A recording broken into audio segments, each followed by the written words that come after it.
What do you want in your life? It's a very hard question to answer. You're going to have to put some effort into your life. Set up some aims for yourself, goals that you actually value. You need to be motivated to do that. If you're extroverted, you want friends. If you're agreeable, you want an intimate relationship. If you're disagreeable, you want to win competitions. If you're open, you want to engage in creative activity. If you're high neuroticism, you want security. So now you've got your thing to aim at. Think, well, I'm motivated because I got my thing to aim at. Yeah. It's like you're not as motivated as you could be because you don't yet have your thing to run away from. Because if you really want to be motivated, you want to be going somewhere and you want to be not going somewhere else. You got to aim at something, otherwise your life is meaningless. Well, what should you aim at? Well, pick something. Aim at it. As you move toward it, you'll get wiser. Then maybe your aim will change. That's okay, but at least it'll change in an informed way. Discipline yourself in one dimension. See what happens. In some sense, life is a game. The analogy is that in life, like in sports, you're setting forth an aim and then arranging your perceptions and your actions in pursuit of that. And that you also generally do it while cooperating and competing with other people. Right. So that's also the game-like element as well. Okay, so once you get your goal structure set up, you think, okay, if I could have this life, looks like that might be worth living, despite the fact that it's going to be anxiety-provoking and threatening, and there's going to be some suffering and loss involved and all of that. The goal is to have a vision for your life such that, all things considered, that justifies your effort. Put yourself in the right frame of mind. Treat yourself like you're someone responsible for helping. You're someone that you are responsible for helping. So what that means is you have to start from the presupposition that despite all your flaws and insufficiencies, that it's worth having you around and that it would be okay if things were better for you. It's like if you want to have everything you could possibly want and more, then be a good person. The better a person you are, the more likely that is to happen. That doesn't mean that you're completely protected against getting cut off at the knees, but there's no better strategy. Then what do you do? Well, then you turn down to the micro routines. It's like, okay, well, this is what I'm aiming for. How does that instantiate itself day to day, week to week, month to month? And that's where something like a schedule can be unbelievably useful. Google Calendar. It's like, make a damn schedule and stick to it. Okay, so what's the rule with the schedule? It's not a bloody prison. That's the first thing that people do wrong. They say, well, I don't like to follow a schedule.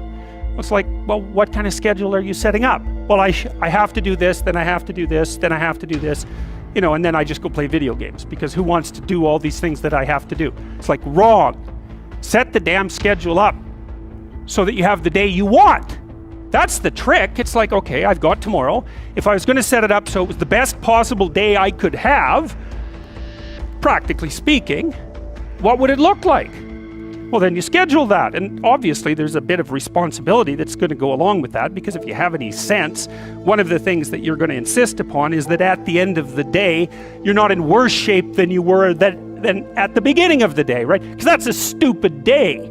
If you have a bunch of those in a row, you just dig yourself a hole and then you bury yourself in it. It's like, sorry, that's just not a good strategy.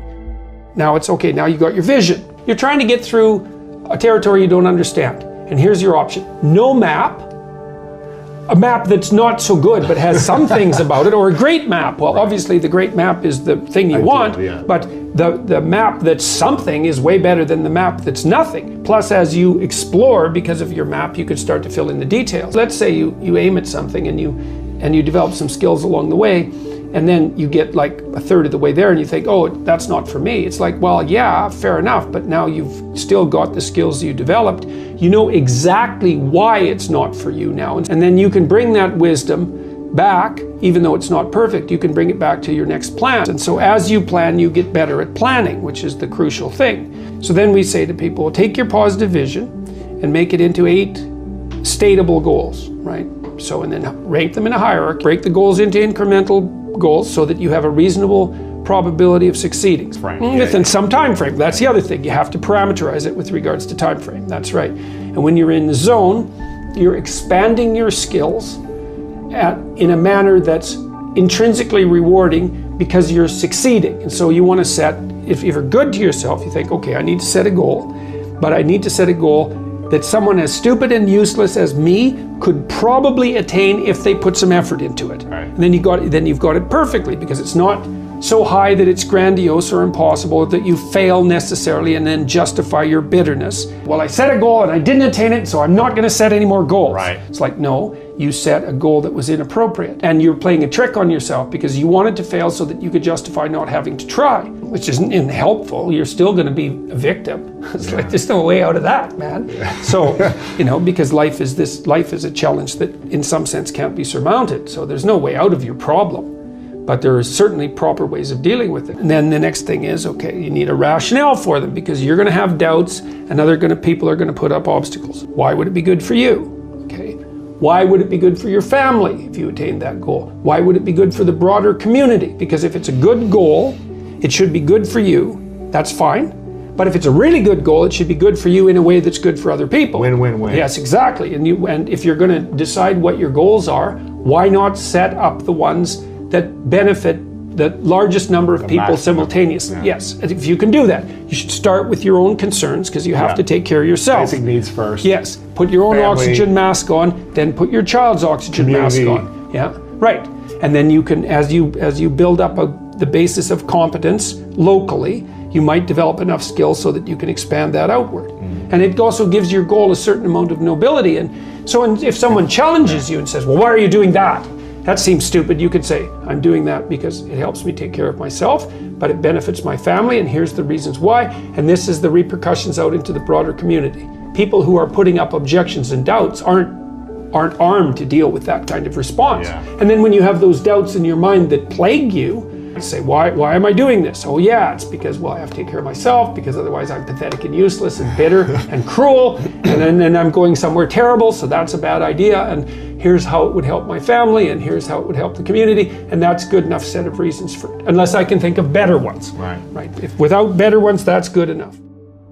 When the unknown emerges, you tend to experience anxiety. And then there's the known, and I define the known very specifically and very carefully. The known is the place you are when what you're doing produces the results you want.